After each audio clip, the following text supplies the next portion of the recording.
Insane! Ralph Lauren's $950 million car collection.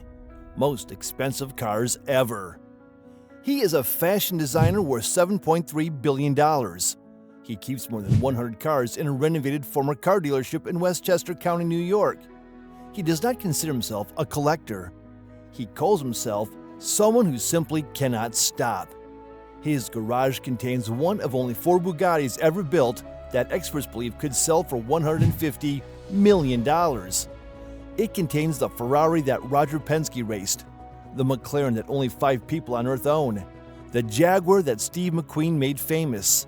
This is a list of Ralph Lauren's most expensive cars, counted down from the merely extraordinary to the genuinely priceless. Car number 10, the 1930 Mercedes-Benz SSK Count Trossi, estimated $7.4 million. Every great collection needs a car that tells a story bigger than its engine. The 1930 Mercedes-Benz SSK Count Trossi does that wearing one of the most dramatic bodies ever fitted to an automobile. SSK stands for Super Sports Kurz, meaning short in German, referring to the shortened chassis that gave the car its aggressive proportions. The 7.1-liter straight-six engine with supercharger pushed output to approximately 300 horsepower and produced a banshee wail audible for significant distances. Lauren's example is the Count Trossi, named after Carlo Felice Trossi, the Italian nobleman and racing driver who purchased it new and commissioned completely custom bodywork from the Swiss coach builder Castagna. The result was a streamlined pontoon-fendered body unlike anything contemporary Mercedes produced. It is one of only 2 SSKs ever fitted with this bodywork configuration, valued at approximately $7.4 million, and it represents Lauren's taste at its most historically grounded. A genuine racing machine wearing a body that looks unlike anything else built in 1930 or since. Car number 9, the 1962 Alfa Romeo HC 2300 Monza, estimated $12 million. The Alfa Romeo HC 2300 Monza in Ralph Lauren's collection carries a provenance that reads like an adventure novel. The Alfa Romeo HC was the dominant racing car of the early 1930s, winning Le Mans 4 consecutive times from 1931 to 1934. The Monza variant was the short wheelbase sprint racing version, powered by a 2.3-liter twin-supercharged straight-8 engine, producing approximately 180 horsepower and a car weighing barely 700 kilograms. Lauren's example was driven by Jean-Pierre Wimel, who became a World War II resistance hero and one of France's greatest post-war racing drivers. Wimel drove this specific car to victory at the 1932 Lorraine Grand Prix. After the race, an Italian owner took it to Africa, where it remained until 1962. From Africa, it traveled to the United States, then to Germany, before joining Lauren's collection in 1988. A comparable Monza sold at auction for $11.99 million, placing Lauren's example with its windmill provenance conservatively at $12 million. Car number 8, the 1958 Ferrari 250 Testa Rossa, estimated $12 to $18 million. Only 34 examples of the Ferrari 250 Testa Rossa were ever built. Ralph Lauren owns one that has never been raced. The Testa Rossa, meaning redhead in Italian, takes its name from the distinctive red-painted cam covers of its 3.0-liter Colombo V12 engine. Ferrari developed it for the 1958 sports car racing season, specifically in response to new FIA regulations limiting engine displacement. The car won the World Sports Car Championship in 1958, 1960, and 1961. Its pontoon-fendered aluminum bodywork is considered among the most beautiful Ferrari shapes ever produced. Lauren's example is remarkable because it is a never-raced original. Most surviving Testa Rossas carry competition history because they were purpose-built racing machines. A Testa Rossa that left the factory and was never entered in competition represents a singular combination of original condition and preserved history. Current values range from $12 to $18 million. Lauren's unraced example commands the upper end of that range. Car number 7, the 1955 Jaguar XKD, estimated $20 million. The Jaguar D-Type won Le Mans 3 consecutive times.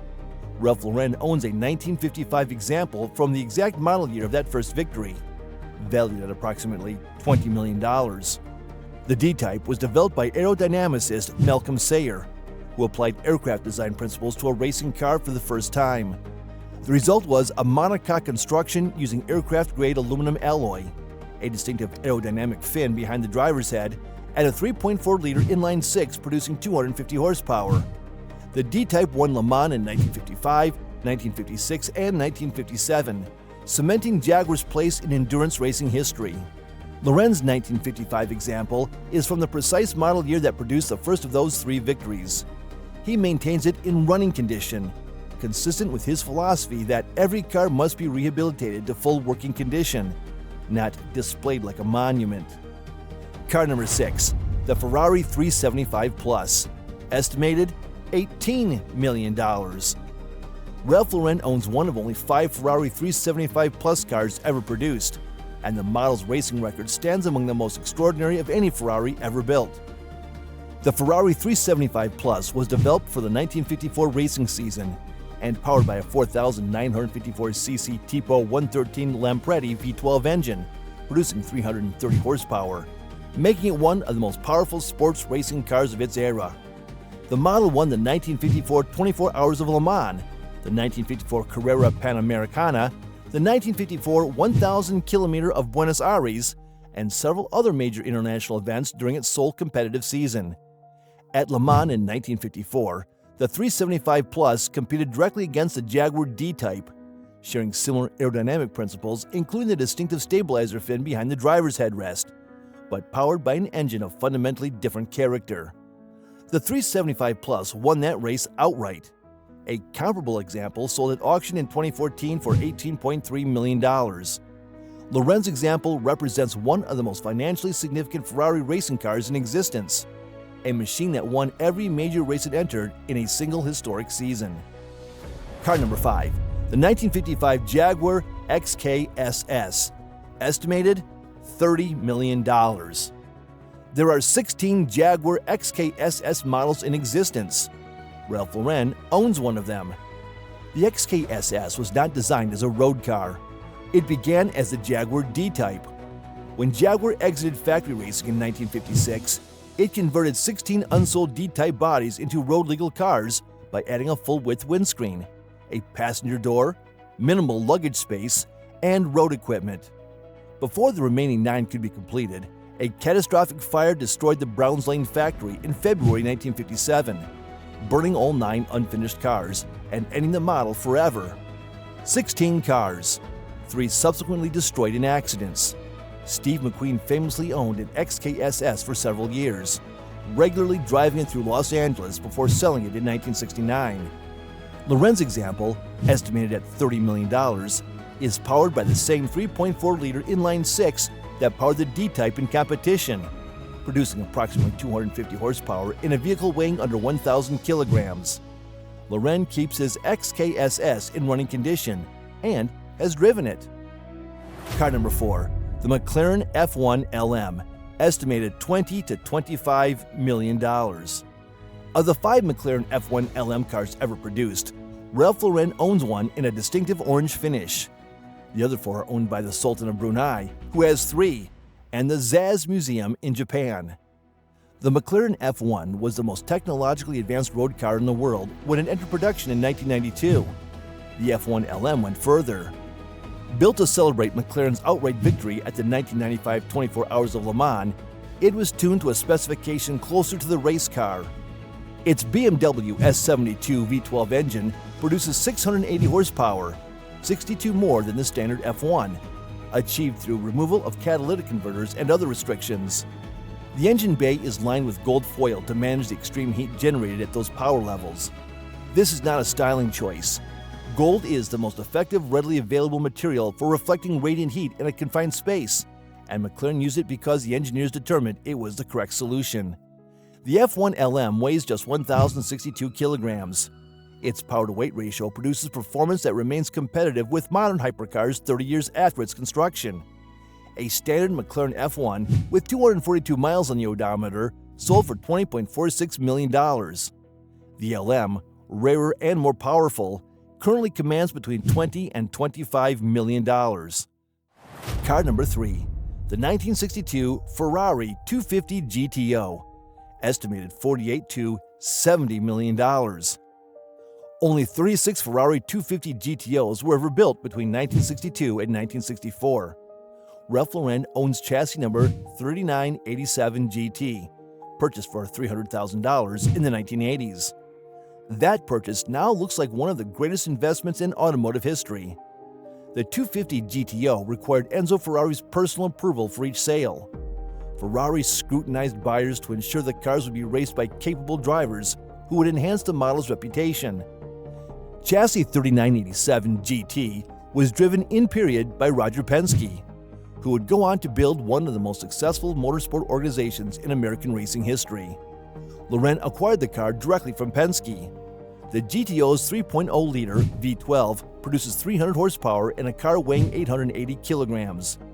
It won the Tour de France automobile 3 consecutive times. One example sold privately for $70 million in 2018. Lauren's example is valued conservatively at $48 million and potentially significantly higher. But even the GTO cannot match the car above it, one whose value nobody can state with certainty because it has never been sold. Car number 2, the missing Atlantic and the car worth $100 million nobody can buy. Before reaching the car that sits at the top of this list, you need to know about the one that disappeared. 4 Bugatti Type 57 SC Atlantics were built between 1936 and 1938. The second was built for Jean Bugatti himself, son of founder Ettore, painted black and known as La Voiture Noire, meaning the black car. During World War II, this car was loaded onto a train bound for a safe location as German forces advanced into France. The train arrived. La Voiture Noire did not. It disappeared somewhere between the departure point and the destination and has never been found in the 8 decades since. Its estimated current value exceeds $100 million. Investigators and historians have spent generations following leads that go nowhere. The car is either hidden in extraordinary secrecy, destroyed in wartime chaos, or sitting unrecognized in a European collection. Nobody knows. Ralph Lauren owns the 4th Atlantic, not the missing one. But the knowledge that one of the 4 is lost forever makes his ownership something more than possession. He is the custodian of one of the 4 most important objects in automotive history. Car number 1, the 1938 Bugatti Type 57 SC Atlantic, estimated $40 to $150 million. Ralph Lauren's most valuable car is a 1938 Bugatti Type 57 SC Atlantic, one of only 3 surviving examples of the 4 ever built. And it is here, at the top of this list, where the word priceless stops being hyperbola and becomes the only accurate description available. The Atlantic was designed by Jean Bugatti based on his aerolithe concept of 1935. The aerolithe used panels of electron, a magnesium alloy so flammable it could not be welded. Jean solved the problem by riveting the panels together along a distinctive central spine running the full length of the car from nose to tail. When he built the production Atlantic in aluminum, which could have been welded conventionally, he chose to retain the riveted spine because it had become the car's defining visual element. Rivets were not necessary. They were chosen because they were correct. That decision, made nearly 90 years ago, is why this car looks like nothing else ever built. The result is a teardrop of riveted aluminum on a narrow track chassis, simultaneously fragile-looking and absolutely precise. The Atlantic is powered by a supercharged 3.3-liter inline-8 engine, producing approximately 210 horsepower with a claimed top speed of around 200 kilometers per hour. But the engine is not the point. Every serious automotive historian who has ever written about the Atlantic has placed it among the 2 or 3 most beautiful objects ever constructed by human hands. Lauren's Atlantic has been exhibited at the Museum of Fine Arts in Boston as a work of art, rather than a machine, and won Best of Show at the Pebble Beach Concours d'Elegance, the most prestigious automotive event in the world. Its value is genuinely unknown because it has never been offered for sale. One Atlantic sold at private auction for more than $34 million. Car Buzz estimates Lauren's example at as much as $150 million. If the wartime missing Atlantic were ever found and offered simultaneously with Lauren's, The two cars together would represent the most extraordinary automotive event in the history of collecting. That is the only explanation his $950 million collection has ever needed.